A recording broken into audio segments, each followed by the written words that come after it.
welcome the incredible, amazing Scott Ellis. With 20 years in the industry, Scott has taken up every role from bartending all the way to consulting with brands. He's also served as a judge in every San Francisco World Spirits competition since 2016 and has the esteemed WSET 3 recognition, which is incredible. I just finished one and it was hard enough. I can't imagine three. But he's joined us to talk all about Compass Box and really share with you some details about our new Top Flight Series release, the Compass Box Glasgow Blend. This is a single barrel release that is available live right now on ReserveBar, and we're going to get into some tasting notes, how it's created, some of the nuances of it, and we picked a pretty specific barrel finish here. So we're going to talk about what we came up with and why. So Scott, thanks for joining us. Yeah, thanks, Lee. Thanks for having me, and thanks for that great introduction as well. Yeah, absolutely. So before we get into this release, tell us a little bit about Compass Box. I mean, this has become really one of my favorite, I just call it like my favorite Scotch blending house because I just feel like there are so many incredible releases that continue to come out. And I feel like with every single release I get, I'm just that more astounded by the flavor profiles that are being developed. Yeah, no, I mean, by purpose, we're not your average whiskey company. So we were founded 23 years ago by an American by the name of John Glazer. John had previously spent about 5 years working for like a very large blended Scotch brand that we all know of, and he just thought that Scotch could be so much more than what it was. You know, it's Scotch. I mean, it's such a fantastic product. It's got such a wonderful history and tradition behind it. But he felt it was being kind of like, shackled. And so John just basically wanted to throw the rule book out the window and do something different. So he started this company, based it on the old model of a blending house from 100 plus years ago in Scotch whiskey. And yeah, we're here to make the world of Scotch whiskey a more interesting place. That's essentially what we are. So we make a huge variety of whiskeys. I think we're close to about 140 whiskeys we've released in the past 23 years. When you think we're such a small company, where I think we're only up to about 24, 25 employees worldwide these days. So we're still a tiny company by industry standards. But yeah, we make a whole lot of very, very delicious whiskey, and I'm very, very proud to represent these whiskeys. Yeah, and you have a number of them right next to you. I mean, Yes. when we were talking earlier, I had to get out like 5 or 6 bottles because I was just like, wait, I can show off my Compass Box collection too. And we'll, at the tail end, if anybody has questions about some of Scott's favorites and some selections, we're happy to take that time. Well, we're here to talk about, I mean, our Glasgow blend, this great release. Can you talk to us a little bit first about the Glasgow blend, and then let's get into this specific release? Yeah, no, absolutely. So Glasgow blend on the shelf behind me over here with the red label, and also it's sister whiskey, Artist Blend. I like to refer to these whiskies as cover versions of classics. They're our blended scotches, a blend of malt and grain whiskies, but much more so in the style of how they would have been 100 years ago, as opposed to the style of the majority of the brands today. By that, I mean that they have a much higher malt content than most blended scotches do today. I mentioned briefly, blended scotch, for those of you that don't know, is a blend of malt and grain whiskies from Scotland. Grain whiskey, I refer to it as the red-headed stepchild of Scotch. No one talks about it, no one celebrates it, but it's absolutely essential to the Scotch whiskey industry. Grain whiskey is not 100% malted barley, and it's distilled in a column still as opposed to a pot still. So malt whiskey, 100% malted barley in a pot still. Grain whiskey, anything other than 100% malted barley in a column still. And so, grain whiskeys 100 years ago, they were made to a higher quality than they are today. They were made with more malt whiskey and less grain whiskey. And over the past 50, 60 odd years, that's kind of been flipped on its head, where a lot of like the brands that we all know these days are majority grain whiskey and a whole lot less malt whiskey than they were 100 years ago. So what we're trying to do is get back to that old model of blended Scotch whiskey and just give, really celebrate like the artistry behind blending and blended Scotches. And there's a reason why this was the world's most popular spirit for the best part of 100 years, is because it can be absolutely fantastic and delicious. But it's just kind of, lost some of that luster over the past 40, 50 years. So we're trying to bring some of that back. Yeah, absolutely. And so with our marrying cask version, what exactly is marrying in this process? Because people will look at that and be like, I have no idea, and may just skip out on the opportunity. What does that mean? Yeah, so I mean, so for us being blenders, we couldn't really release a private, a single barrel program, or anything along those, like a traditional single barrel program, because it just wouldn't make sense. We're blenders; that's what we do. So our marrying cask it's refers to every single one of the whiskeys we make. Every single whiskey you see behind me and all the others we've made. Once we blend all the different whiskies from the different distilleries around Scotland, we always marry them, which means we put them back into usually a barrel, but if not, some other type of vessel, and we just let the different liquids get to know each other. So I think the shortest we do is maybe like around about a month, and the longest we've done is about 4.5 years. But the best analogy I use for this is cooking chili. Chili's always better a week or a month after you've cooked it than when it's sitting there on the stove and you just finished cooking it, right? And Yeah. just because you've let all those flavors just marry, a week later after you pull it out of the freezer, you've just got one complex chili flavor. But if you taste it right off the stove, you've got the meat, you've got the kidney beans, you've got the tomatoes, you can pick them all out. And marrying is exactly the same kind of process. We just want to let all those whiskeys with different flavor profiles just get to hang out, get to know each other, and basically just become one complex flavor profile. That's really what it is. So yeah, this is a very unique program that we do, the marrying cask program with the artist blend and the Glasgow blend. But yeah, essentially what it is, the Glasgow blend, it's exactly the same recipe as the regular Glasgow blend that's sitting on the shelf right here. The process we go through to make the regular product is we'll blend as per the recipe that's on our website. We publish all of our recipes. We'll give you every single piece of information we're legally allowed to give you. And then what we'll do is we'll drop the proof down to 50% alcohol or 100 proof. We'll water it back, and then we put that blend back into the barrels the original whiskeys came from. So some of that blend will go into a sherry butt, some of it will go into like a French oak cask or an ex-bourbon barrel that's held malt whiskey, or an ex-bourbon barrel that's held grain whiskey. And then it'll sit in there for about 6 to 18 months. And then we'll blend those barrels back together again and reduce the proof down to 43% to make the regular item.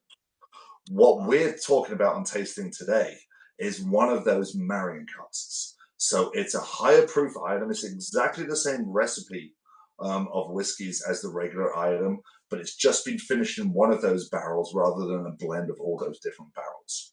So And very, very unique program. It's quite complicated, but it does make a whole lot of sense, I promise you. and I know you just mentioned it, Scott, and we just shared it online. But to your point, I mean the range of transparency, the level of transparency that you provide. This is the Glasgow blend right here, and just giving everybody just clear transparency into what is being blended together, and really for what profile types, which is a lot of fun. And then you mentioned to me the rings are is amount of time So roughly. we're only allowed to legally market the age of the youngest spirit that's in the bottle. But if you were a reasonably smart person and you had any knowledge of like figuring out the age of a tree, you might figure Yeah. if you count the tree rings out, it gives you the age of the tree. So if you wanted to do that with the recipes that are on our website, it'll probably give you a pretty good idea on how old each individual component is. Yeah. That's awesome. And then for maybe we should dive into just tasting it first, and then let's talk about the specific barrel that we selected for that marrying process. Yeah, so I mean, Glasgow blend. This is a classic style of blended Scotch. It's a peated sherried style of so the peated component in there comes from the Lefroy distillery. And the other main flavor kind of profile in there would be malt whiskey that's been aged in sherry casks from the Highlands. Now, so this particular one though, is the Glasgow blend that's been married in the grain whiskey barrel that came from the Cameron Bridge Distillery.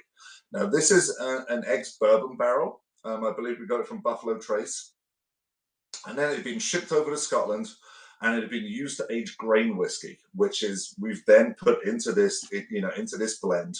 But then we've returned part of that blend back into that grain whiskey barrel, to, as I say, to marry for around about 6 to 18 months.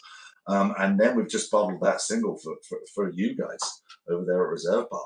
And I think this is an absolutely fantastic whiskey. So as I mentioned, it's peated and sherried. I mean, this is a big, bold flavor profile. I mean, instantly you can. I mean, but the grain whiskey. What I love about this, and actually tasting it against the regular Glasgow blend, is the grain whiskey just kind of softens and rounds everything, like or that grain barrel. We like to refer to the grain whiskey in the blend as the pillow, the soft pillow that the malt whiskey lays its head on. And so grain whiskey, it is a softer, lighter style of Scotch whiskey than its more, counterpart, a little bit rounder. And especially because this is coming from an American oak barrel, an ex-bourbon barrel. So you're going to get more of those lovely, big kind of like vanilla, creamy, buttery kind of flavor profile as well. So it's just going to add a little bit extra on top of those other big flavors. And this is just a delightful whiskey. I mean, it's Yeah, and what I did like about the grain whiskey barrel, right, is that rounding out, right? I think mm-hmm. that it was very much complementary to the whiskey. Sometimes when you're marrying or finishing, in that last range, you may overpower what has already been so carefully, been conceived, right? And so, for me, when we were selecting this became an instant standout because it just so wonderfully just kind of tied it all together. Yeah, no, I mean the barrel is so important to the flavor profile of whiskey, and I still get amazed at how something spending 3, 4, 5, 6 months in a high quality barrel can really change the direction of that flavor profile. I mean, it can happen in a very short amount of time if you're using a very active barrel. And yeah, this particular whiskey, I say this is a big powerful whiskey with that Lafroig in there. I mean, it doesn't get much more powerful than Lafroig. And so this, the extra aging in the grain barrel really kind of takes the edges off the whiskey and just rounds it out and smooths it out. And this is just an absolutely lovely whiskey. It really is for sure. Mm. Yeah, and there's just still some great like deep fruit notes in there. Mm-hmm. But you're right. There's also that kind of buttery pastry. I mean, it's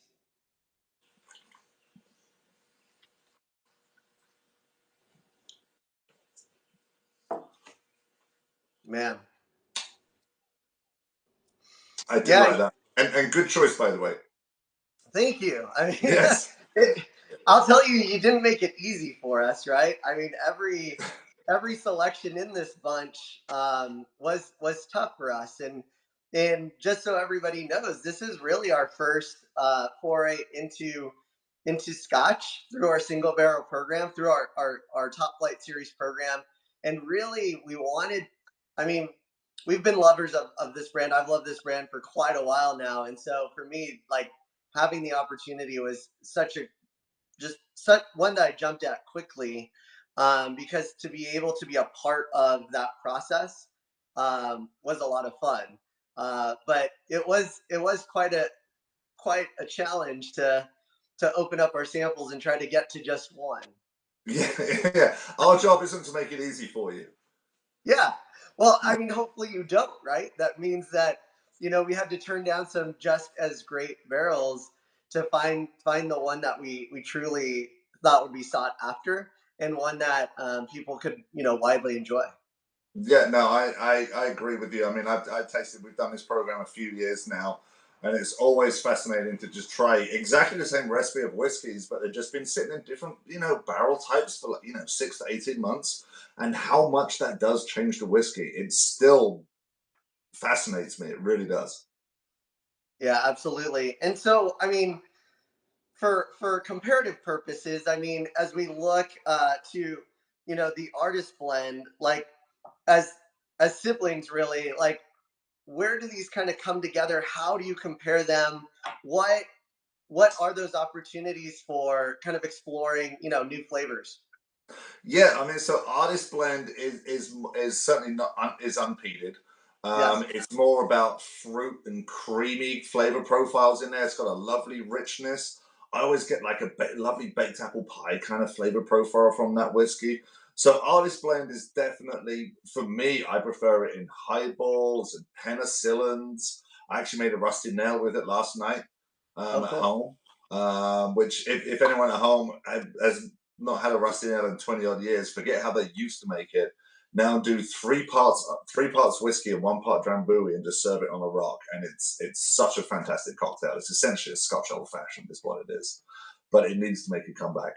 But whereas Glasgow blend, I mean, I use that for the bigger, richer, generally like the boozy stirred cocktails. You know, your Rob Roys, your Bobby Burns, these type of cocktails with those bigger, more powerful flavors. But there's also a lot of room for experimentation with both. I know our founder John loves drinking Glasgow blend in highballs. Yeah. And I've experienced Glasgow blend in many wonderful cocktails. In some of the best bars and restaurants around the country, and it's fascinating to see what a versatile whiskey it really is. I mean, it's you drink it neat, and you really pick up on those big, powerful like peat and sherry flavors. But depending on what the bartender does with it, I mean, they can take it in so many different directions. So both of these whiskeys are very, very versatile to play around with, like cocktail applications. Awesome. And if you do want to get either of these, they're both available right now on Reserve Bar. This was just an incredible journey to be able to pick this one. So our Glasgow blend, marrying Cask, was just such a great one. And for me, the grain barrel, again, getting back to the grain barrel, I loved how it softened some of those notes that you tend to get in the core Glasgow blend. And so for me, it started. I mean, I get that it's peated, but you get some of those kind of jammier notes that I see in artists, which was Yeah, really fun. It almost kind of just brought it together for me. yeah. It's, as I say, it's so fascinating to see how much just like that one particular barrel type changes the flavor profile. It really is. And I mean, we are blenders at Compass Parks, but we're also like wood fanatics as well. And you cannot make great whiskey without great wood. It's pretty Yeah. simple as yeah. Well, speaking of creating incredible blends, you have a whole few shelves there behind you. What recently have you been excited by from Compass Box? What are you mixing with right now? When you're, even enjoying a pour, what is something that you may enjoy with that pour? This one I just poured with a cigar 2 days ago, and it was like, hey, this is hitting the right note. So Yeah, I mean, one of the benefits of working for a company with such a wide variety of whiskeys available is that you never get bored, right? And we're also firm believers at Compass Box that there's different occasions deserve different whiskeys, right? You don't always want to drink the same whiskey, whether it's the middle of summer, the middle of winter, early in the evening, middle of the afternoon. So right now the weather's beautiful. It's about 78 degrees here where I'm at in Northern California. I mean, right now, I'd probably be, our orchard house up here. It's a blend of single malts, a blended malt. It's only been on the market for just under 2 years, but it's an absolutely fantastic whiskey. You can't really see the label all that great, but this is a better rendition of the label right here, oh and yeah. it's just such a lovely, light, fruity whiskey. I mean, this whiskey really drinks like the label looks. And that sounds absolutely asinine, but it should be the norm, in my opinion. But this whiskey is like biting into a green apple. It's so Mm. crisp and it's clean and it's bright and it's just a really, really happy whiskey. So I absolutely adore that whiskey. And it's been a huge success for us since we released it as well. Also kind of probably talk about right now. So some of you might have heard of the Peat Monster, which has been one of our most popular whiskies for many, many years. And this is actually the 20th anniversary of Peat Monster this Oh year. wow. So we wanted to celebrate that because it's kind of a big deal. So we just came out with a few months ago. This is the Peat Monster Cask Strength. So this Wow. is exactly the same recipe as the regular peat monster on the shelf, whereas that comes in at 46%. This is 56.7% alcohol. And again, it does receive a little bit extra barrel aging in very, very active American oak barrels. And just tasting them side by side, if you have the opportunity, it's remarkable to see not just the difference in proof, but how much that little bit extra aging, let's say, in just those, American oak barrels really does kind of take the whiskey in a slightly different direction and just really round it out a little bit more. So, yeah, the cask strength, peat monster. If you've never made a peated old fashioned, put it on your to-do list. Absolutely. Couldn't agree Yes. more with that. I actually was able to gift Peat Monster to somebody who said they loved peated whiskey, and I got this giant email saying, "You've changed my world for peated whiskey from now on." So I think it went pretty well. Enjoy that moment because, yeah, I mean, peated whiskey is one of those things. It's a very black and white category, right? You either like Yeah, it or you don't. And to convert someone, that's not a small feat, my friend. I mean, yes, that's a big deal. So yeah, peat monster. I love regular peat monster is just one of my favorite whiskeys. It's you don't often talk about peated whiskey as being fun and playful. And peat yeah. monster kind of has a little bit of that in it. It doesn't take itself as seriously as a lot of other peated whiskeys does. But the cask strength just takes it to a whole new level. It's just Well, bigger, it's louder. We basically dialed the volume up to 12 and with it the does start with the label, right? I think that there's a really fun convention that you all have around just design that gives a really great introduction to what's inside the bottle. And then once you get in there, it just complements that start to the experience. It's like, hey, this is a real descriptor of what's to come. And then you get in there and man, it just blows your mind.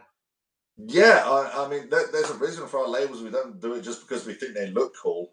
I mean, it's been a long road we've been fighting for 23 years and just breaking down some of those, stuffy stereotypes about Scotch whiskey that are still permeating out there today, you know. Scotch whiskey should be fun. It should be, enjoyed just like you enjoy any other type of whiskey. Make cocktails with it. Drink it in the summer in the sunshine, break down a lot of these tired old conventions about Scotch with the stuffy old gentleman's club and leather wingback chairs and all that kind of stuff, and just have fun with Scotch. That's really what we're trying to do at Compass Fox. We think Scotch is possibly the greatest spirit in the world. It's got such a wonderful diversity of flavor profile that you cannot get from any other spirit category. And we just want to celebrate that, and we just want to put it out there, and we want to offer people the chance to taste something that they've never ever tasted before. That's really what we're all about at Compass Box. So yeah, there's a little saying that we're using these days. We're heretics with positive intent. That's what, I so love yeah. it. I mean, we take what we do very, very seriously, but we have fun doing it. Yeah, as Hmm. you should, for sure. Well, Scott, thank you so much for taking the time to join us today.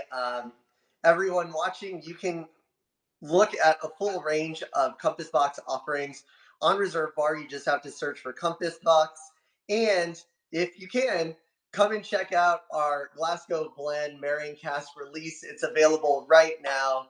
A really exciting release and a great way for us to start to build within this category with Compass Box and really, I think, create something that's unique. And I think something that even if you have those friends that don't quite like those peated whiskeys, I think we've found a really nice balanced opportunity for you to give them that introduction. So again, Scott, thank you so much for the time, and thank you everyone for joining us tonight. Thanks to you, Lee, and thanks to everyone at ReserveBar. You guys are absolutely wonderful. We love what you guys do, and let's keep on doing what we're doing. Absolutely. All right. Cheers, man. All right. Enjoy your evening, everybody, and